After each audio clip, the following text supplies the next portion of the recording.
Hi, and we have a wonderful guest, Leigh Steinberg, Yay. which needs very little introduction, For sure. but I'll give it a shot. Leigh, welcome. Hi, Leigh.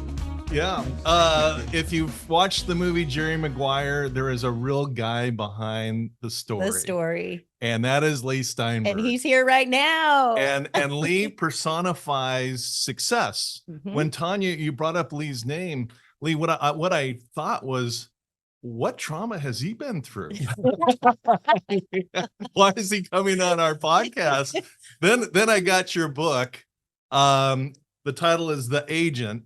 And then I started getting the vision. And so this is going to be a wonderful, epic interview. And Yes. Leigh, I just want to kick things off with, tell us, we always kind of follow a timeline, and it's just, where were you born and what was your childhood look like? And tell us about, where Leigh Steinberg came from. So I was born in Hollywood, grew up in Los Angeles, and I had a father who was into education and later was a teacher or principal, but he had two core values. One was treasure relationships, especially family.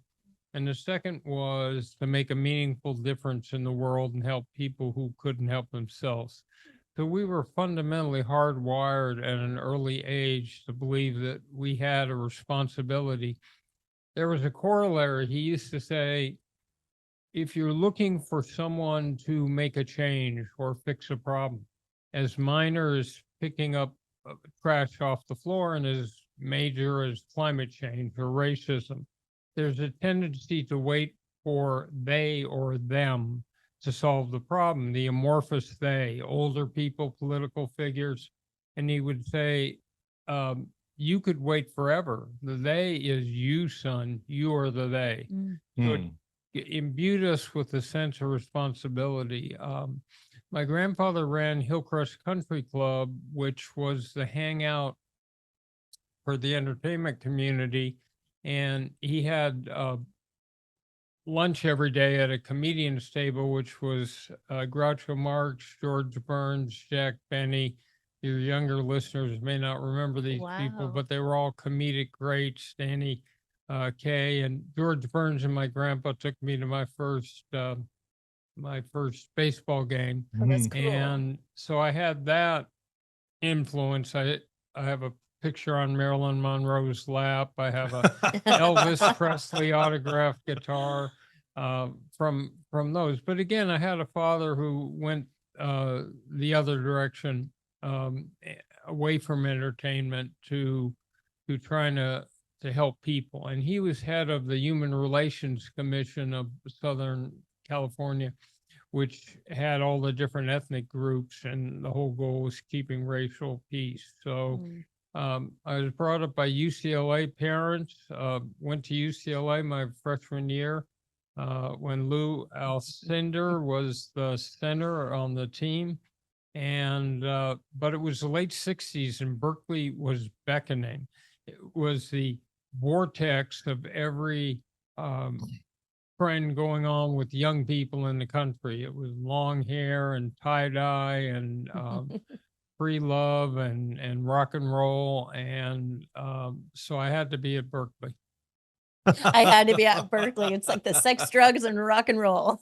All right. Well, I don't know if I I'm can picture Leigh with long hair and like bell bottoms and tie-dyes. my youngest son starts at UCLA this week, so I'll leave that Berkeley transition out. I'm ecumenical. I'm a big UCLA fan and a big Cal Yeah. Berkeley fan. Well, Berkeley's like kind of a cousin, Yeah. so Yeah. we're all in the same family. Actually, just to clarify, UCLA is the younger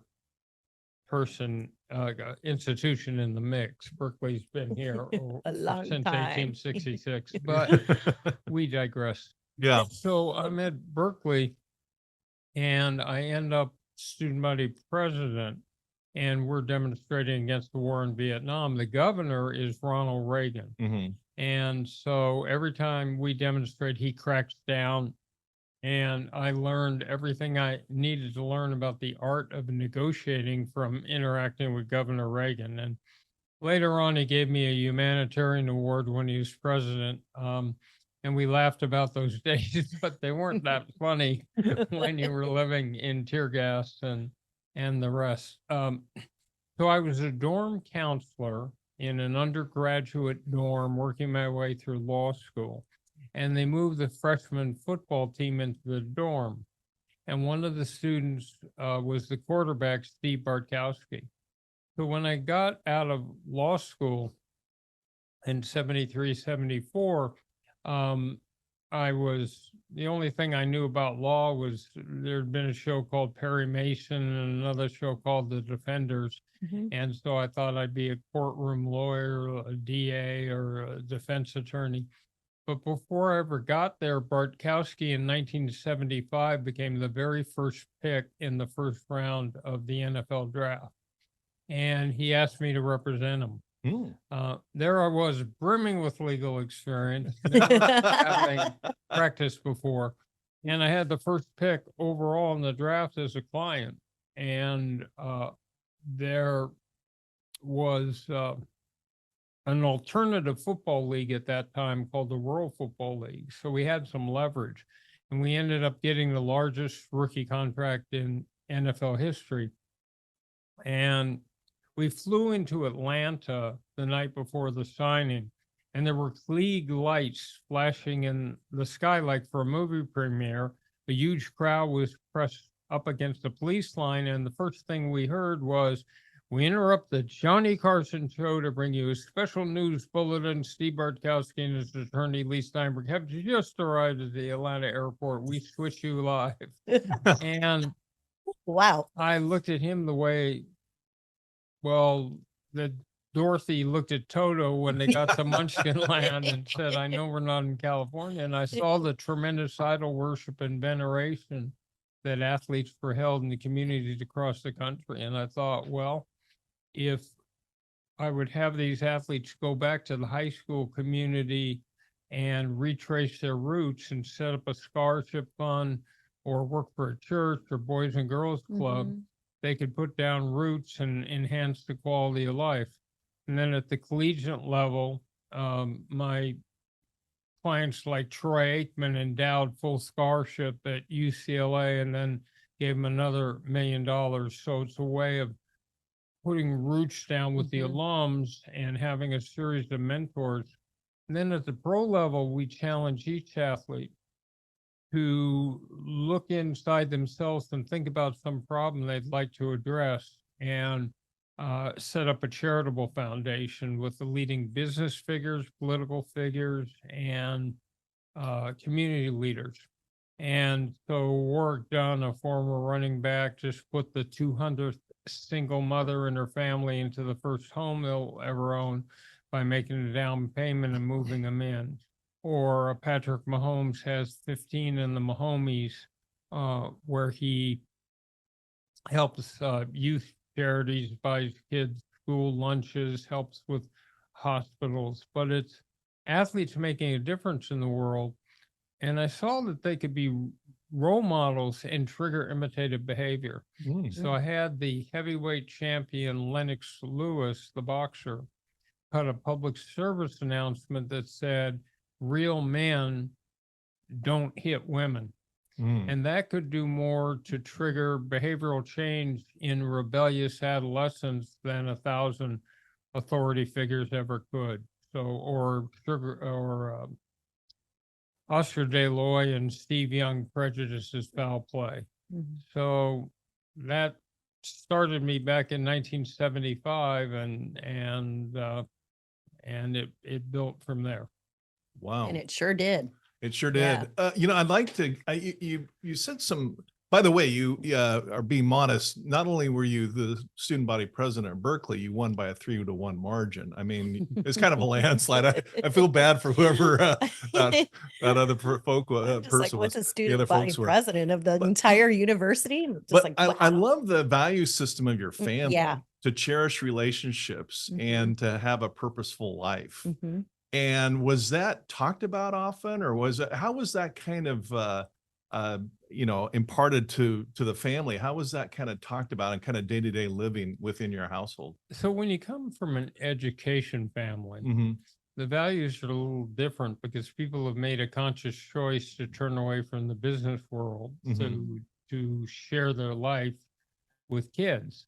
And so money was never really discussed as a metric or measure of success, but making a difference in other people's lives did. And the question was, could you feel the pain? Could you understand that other people have it much worse in a variety of different ways? And it was a sense of proportionality that later saved me, that I didn't have the last name Steinberg in Nazi Germany in the late 30s, but we had a family club called the Muttonhead Club, and we met weekly, and we used Robert's Rules of Order. We had a president, a vice president, a treasurer, sergeant at arms, and we learned problem solving at a very early point. We were taught how to listen and draw out another human being and cut below the stereotypic surface that you might perceive and peel back the layers of the onion, and so that we would understand someone's deepest anxieties and fears and their greatest hopes and dreams. If you can put yourself in the other person's heart and mind and see the world the way they see it, it's possible to navigate your way through life easily and create win-win scenarios where parties both walk away happy. So we learn from an early age how to problem solve, how to have disputes and settle them, that you could talk about someone's behavior and how it impacted you, but not them as a person. And you couldn't say never and always when describing someone else's behavior, and never to go to bed with a dispute or anger and wake up the next morning like everything's fine. Those are, I love those value Yeah, systems. me too. We just got to talk more about that Yeah. stuff. Churches are kind of in general on the decline. That's where a lot of people pick up on those kind of messages. Yeah. But I think we need to do everything we can to just keep those kind of Absolutely. conversations going. But what's You're interesting blessed. about you, Leigh, is that a lot of the folks that come in here and appear on our show are, mega successes, in terms of being we have a rock star coming in next week. We have Oprah guests. We've had a whole parade of really dynamic guests. But what's distinctive about you is a lot of these folks come in and went through hell in their childhood, absolute, Abuse. horrific abuse. And then they rose above it. But you're born into, it sounds like a family with a lot of love, a lot of curiosity, a lot of Respect. positive respect, just these wonderful value systems. And where we're going to, go at some point, is kind of interesting because it's kind of the flip of what we often hear. Right. Does that make sense? Yeah, absolutely. Yeah. But I mean, I think your story too, and we'll get to that, but it just shows you that anybody can have, we all grow up in different childhoods, and you never know where you come from, what can, come in the future. You just never know. Yeah, you're definitely blessed. I always thought that, oh, I have such a great family. We sit at the kitchen table, we talk. And my dad would walk in, he'd see all the girls around the kitchen table. He would like do a U-turn. But listening to you, I'm like, wow, we never sat down and did the things, that you grew up with your family. You're blessed in that aspect for sure. So we learned those skills. So I ended up student body president of my high school, my college, my junior high, it seemed natural, and I led a very charmed life. There really wasn't a field of sports agentry when I started. Teams didn't have a collective bargaining agreement that meant they had to honor representation, so they could just slam the phone down and say, we don't deal with agents.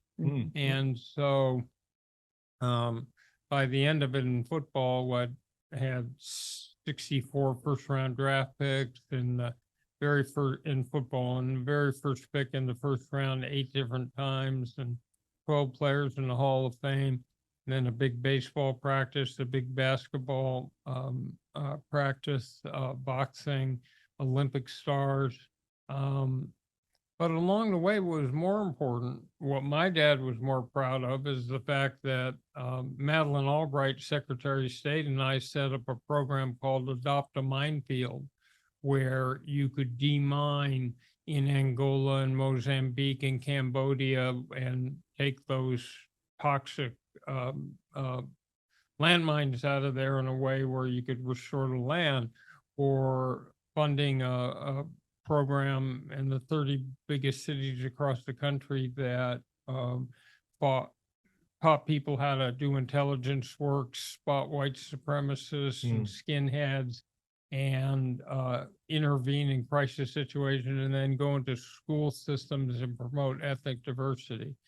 So that was how I sort of always measured ourselves. And the athletes in aggregate have raised almost $1 billion for a myriad of potpourri of different causes.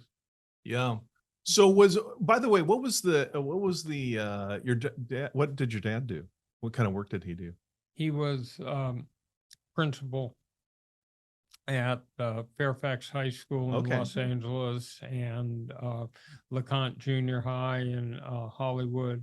And then his doctorate was on the Human Relations Commission. So just so you feel a little better, my parents had 5 degrees between them from UCLA. Wow. They met on the Daily Bruin. My dad was sports editor. My mom was managing editor. So grew up, all I knew about as a young kid was UCLA sports. Okay, I feel better. It's in your DNA. But what I love is it sounds like the atmosphere in your home was keeping our eye out for people even on the other side of the world, and how can we make it an improvement, because we don't see a lot of landmines. I'm sure that on the way in here today nobody drove by a landmine, but having been to Israel, I once pulled up at the Dead Sea, where you park to go to the Dead Sea, and the sign right in front of me was "Don't cross this point. It's a landmine field." So this is a real reality for people, and your family it seems to me has empathy and concern for people on the other side of the world that are facing problems we don't see. Well, so one of my brothers, John, went into the State Department and became an Africa expert, and he was ambassador to Angola and tried to broker a peace accord with these in the middle of a civil war. And worked very closely with Colin Powell and Madeleine Albright, and has done some amazing work. So it's how we would take those principles was really took us in different directions. Yeah. Well, it sounds like a nice Southern California, wonderful family, wonderful value system, great education, emphasis on education. So you had a nice foundation in life, both with your family, and then when you went to Berkeley, you got an undergrad, and then you went to law school and with a law degree. And so you started life really, with a really solid foundation. Yeah. And let's be clear. Yeah. I didn't have my first drink till college. And we were a very straight generation. There wasn't, we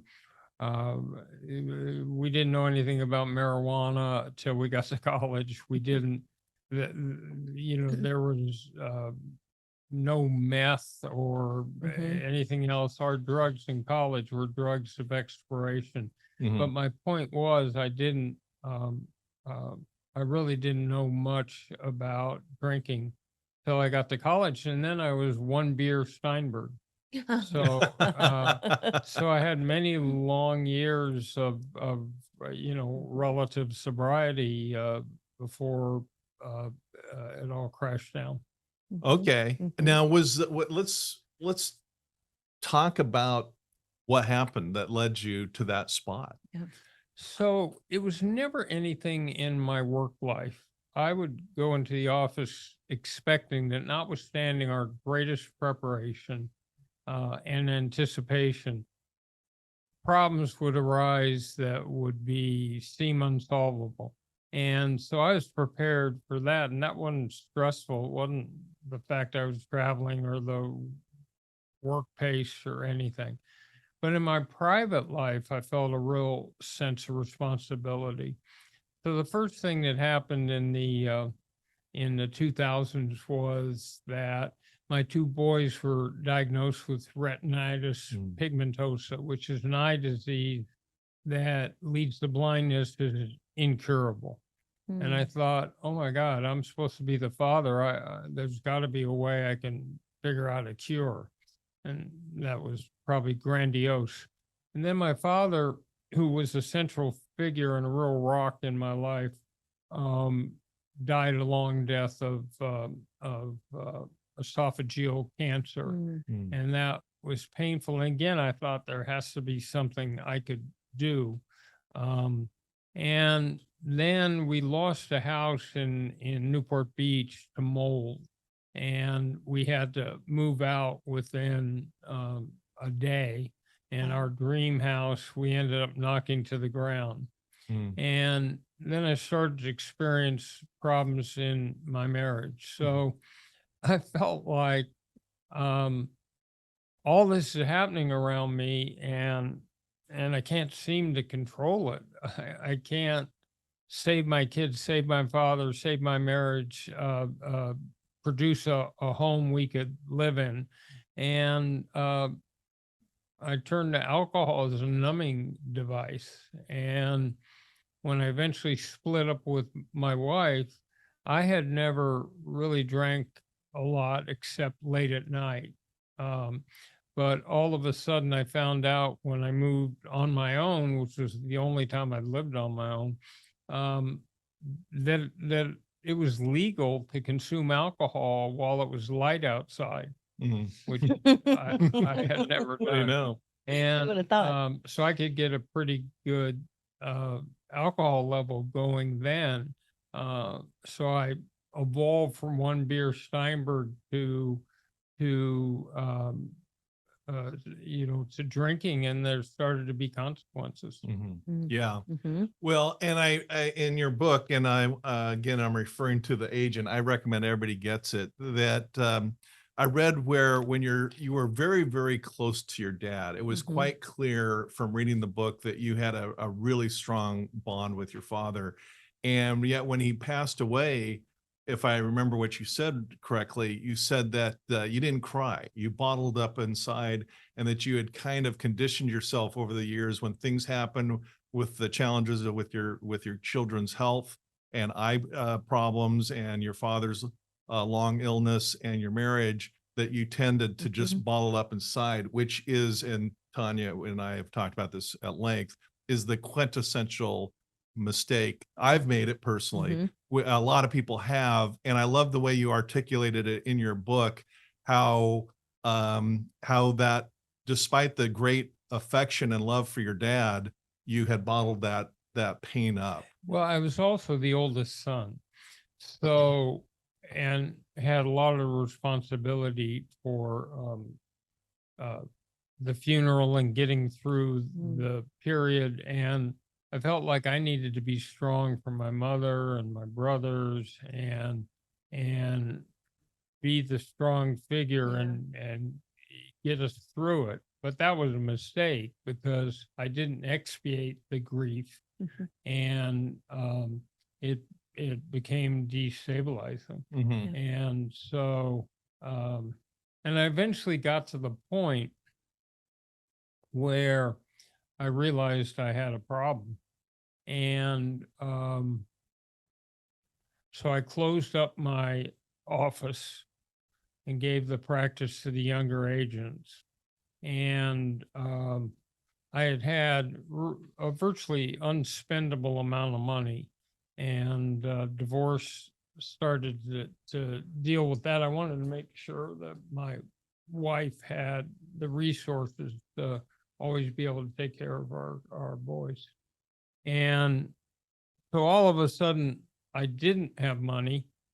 I didn't have an office. I went back and moved into my parents' house in West Los Angeles. And I was sitting on my father's bed, my deceased father's bed. And my only thought was, where can I find more vodka? Mm, My world had been reduced to that. mm. And, Mm. you know, I'm sitting in the park near my parents' home in Rancho Park. And I had no other thought than how I could keep drinking. How Wow. old were you at this time, at this point? 61. 61.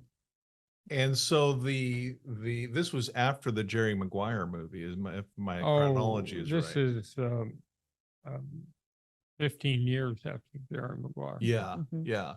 And by the way, this is somebody asked, where did the name Jerry Maguire come from? Do you know? No, you know, it was Cameron Crowe's, uh, you know, fictitious characterization. Yeah. And, but I spent a year and a half with him, taking him through the world of sports agentry and telling him stories. So I was sitting in in uh, my parents' house, and finally I had an epiphany that I'd been brought up with these core values. And again, I wasn't a starving peasant in Darfur. I was failing to either be a consistent, stable parent, and I was non-functional in terms of the ability to keep going with community and charitable program. Mhm. So what was I doing? Mhm. And it just struck me that I wasn't, again, didn't have my last name in Nazi Germany. I wasn't sick in any way. What excuse did I have not to do this? So the first step in all this is to break denial, Mhm. because as we know, addiction's a problem that tells you you don't have a problem. And so denial. So the Right. first thing is to just surrender. So I went to a series of rehabs. One of them was back at Harvard, and it was like, this is some time ago, it was $10,000 a day. So it was, and I went to some great rehabs, and I learned everything about the dysfunctional alcoholic family and the being ahedonic and brain chemistry and the search for dopamine Mhm. and how my brain had been rewired. I learned it all. I just couldn't stop drinking. Hmm. Did And addiction run in your family? Hmm? Did addiction run in your family? No, No. no, like I said, I don't remember alcohol in our house. It certainly wasn't drugs when I was young. And no, I'm a mutant. You're the first. So exactly. And see, my drug was achievement. Mhm. Hmm. All right. In other words, it was for years and years, it was achievement. It was just signing more players, creating more charitable programs, you know, saving sports teams from moving out of their city. It was just writing books, working on movies. It was just achievement. Mhm. But at a certain point, that I was using alcohol to numb myself. So I had to break denial. And the only thing that worked for me was a unique fellowship with the 12-step program. And I went off to sober living and worked a 12-step program, got a sponsor, and found a home group and worked the 12 steps in order.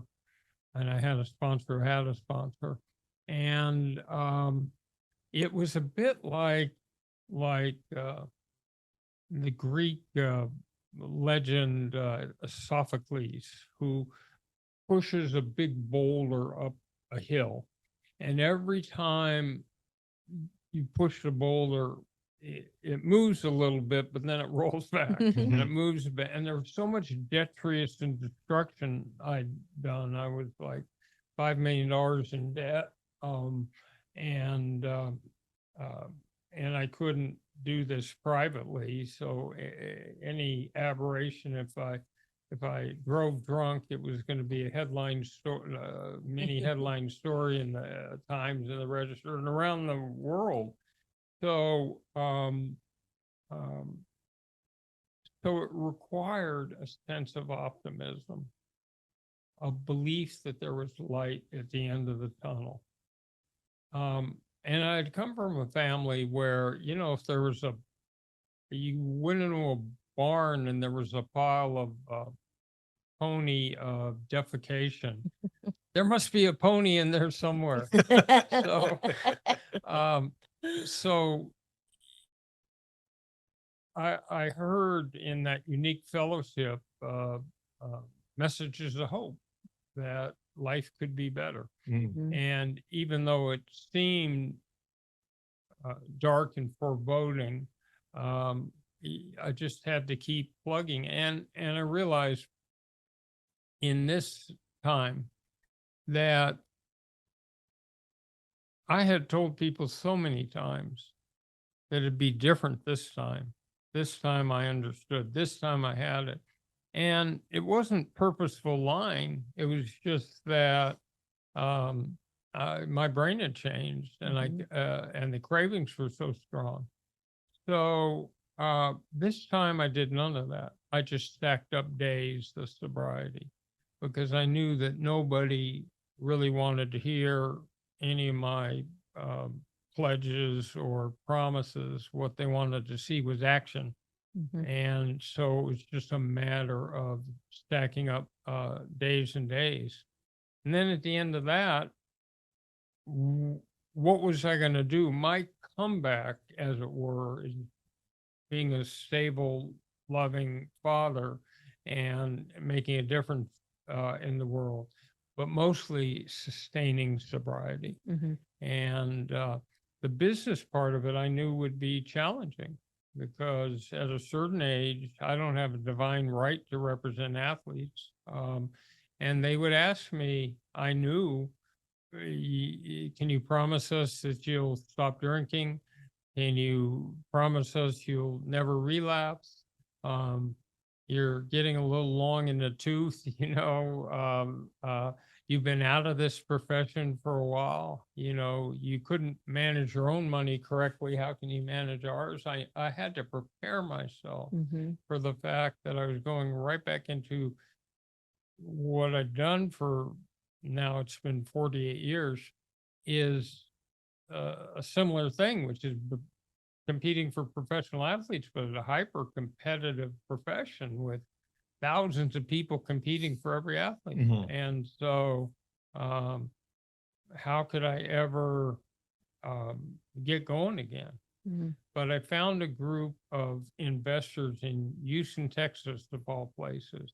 It happened that I was friends with Earl Campbell, who's an iconic running back in the state of Texas. I took him to the investor meeting and I found a group that looked at me as a distressed property.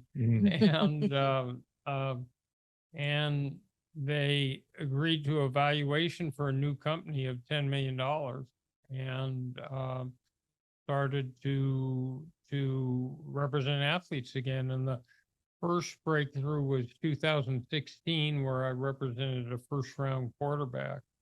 And then the year after that, found a young quarterback from Texas Tech named Patrick Mahomes, who quickly became most valuable player in the league and won a Super Bowl and went right to the top.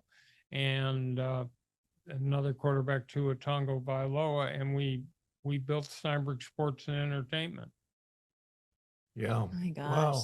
I mean, I guess what's fascinating is that you're one beer Steinberg, and that went on for years. You didn't have alcohol in the home, and for a lot of people, alcohol is this not a problem, and social drinking is not a problem. Mhm. I think the majority of people are kind of in that category. Mm-hmm. You're at UC Berkeley as a student body president, and again, not an issue.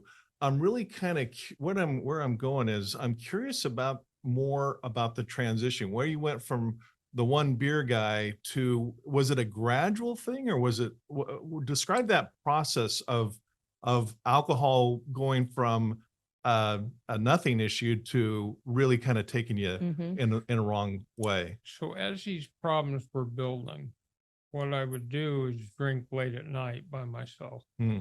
and usually vodka. And so that limited, I wasn't going to leave the house to go buy more alcohol, in a gated community with an alarm, and big that, I was married with kids. So it, I'm not saying that was a great pattern, but that was that. But when I went off and lived in my first apartment by myself, the whole structure of life changed. Mhm. And I found out again, and I started drinking during the day, not every day. Mhm. And I still went in the office, and was functional. So that was the confusing thing. I was still running a huge business and was pretty functional, but by the end I started missing some days. Mhm. Hmm. And I had a DUI and a drunken public and all the feedback from that. One of the things is that, um, how cruel to my kids to make them grow up and go to school reading about their father in the Mhm. newspaper. There was a day when I got arrested for drunk driving, where I was home the next day, and I thought, you know what, I want to get away from all this, so I'm going to watch the sport. So I turned on Channel 2 in Los Angeles, and they're talking about uh, the Dodgers, and then all of a sudden I see my face. Oh, geez. And then, so I thought, well, all right, let's turn the channel to Channel 4. Mhm. And once again, there I am. And there's a camera crew over at the Balboa Bay Club that is, because I hit a fire hydrant, and which I now own. But, Trophy. but I had a fire Maybe- hydrant. So now I turn to Channel 7, and they have a camera crew out there, like at the fire hydrant point, and they're filming this, like, who am I, President Obama? But at any rate, there we went. And then I turned on ESPN, and it was the same thing. So I Mm. couldn't escape it Oh. anywhere. And it, at a certain point, I was after my marriage and divorce, I was in a relationship with a really lovely woman who I thought I'd ultimately marry. And eventually she thought the kindest thing she could do was force me to deal with my problems. Mm. Mhm. So that was it. But again, the structure and stability Mhm. of living with a family, or living in a dorm or an international house, or wherever it was just gone. And I lost my way. It Yeah. seems, I'm wondering, when you mentioned you moved back home in West LA with your family, excuse me, my guess is that you were lonely. Was that kind of a lonely experience for you that added to the desire to drink more, or am I got that wrong? No, you have that right. It was, there were no restraints. I had lived such a productive life, and been a good father, Mhm. with my kids, and was very focused on the fact that I knew those kids were only going to be that age once. Mhm. And so as my kids grew, I made sure to get back for every soccer game. I was there for Indian guides and Indian princesses. Oh, You know, I was there to play with them at night. And so, right, it was at that point, my mother had had a stroke. So she had a helper living in our family home, but that was my cast of character. And eventually, my brother intervened, my middle brother, and took me off to sober living. nice. Matter of Okay. fact, I went to a place called Charlie Street, Oh, that's a Which- hardcore which one. is indigent, but they didn't have a bed. So Yeah. I went off to, I had the ignominious distinction of not being able to get into indigent rehab. And so, but I went off to a sober living house and lived there from March of 2010 to December. And, you know, got stable. I just threw anything I could do. You know, I went to the desert powwow, which is a big event in that fellowship. I went to the local convention. Then I went to San Antonio for the worldwide convention. I read every book, I anything, anybody, and I listened at meetings to the wisdom people had to share, like I was back at college. Mhm. And I just realized, you know, I'd always been the expert. I was the one they went to for advice. I was the one that gave people life advice. And now I was in a situation where I absolutely no understanding of what had happened to me. Yeah. Yeah. And what I could do. So I better listen. Yeah, exactly. And you were mentioning structure, and structure is so critical, especially with people, battling with any kind of addiction and newly in recovery or sober living. Structure is critical. Obviously, I've attempted a suicide. I've written a book about it. I attempted two. And I noticed every single time I fell off my routine, I'd relapse into depression, or maybe I'd pick up that glass of wine again. But I knew every single time, like if I didn't wake up at the same time, if I didn't make my bed the first thing, right? It's like that's in your book. Yeah. We had a guest on because I was really curious about that, where it's like, if you can make your bed the first thing in the morning, it's like your major, major, accomplishment. And Fasto was here, one of our guests who's been in recovery, I think for 8 years, Yeah. 6 or 8 years. And he said that the day that I don't make my bed, it gives me permission to slack in every other area of my life. Mm. So that structure and making that bed first thing in the morning is critical for people in recovery. So I heard a message like this, that if you're hungry, eat. If you're lonely, call a friend. If you're angry, calm down. Mhm. If you're tired, go to sleep. But Halt. none of those have to be connected with drinking.